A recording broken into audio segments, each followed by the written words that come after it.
Did people use that for streaming back in the days? For streaming or for like screen recording? Oh yeah, nice. Are you talking about Hypercam? Oh, hang on, 1 second. Hypercam, yes, Here, hold on.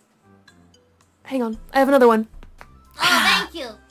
Oh yes, that's what I like to hear. When you do that though, it makes me not want to do it any longer. What? When I do what? When you say that you like it. Because I also like do that the whole time in my streams. Oh.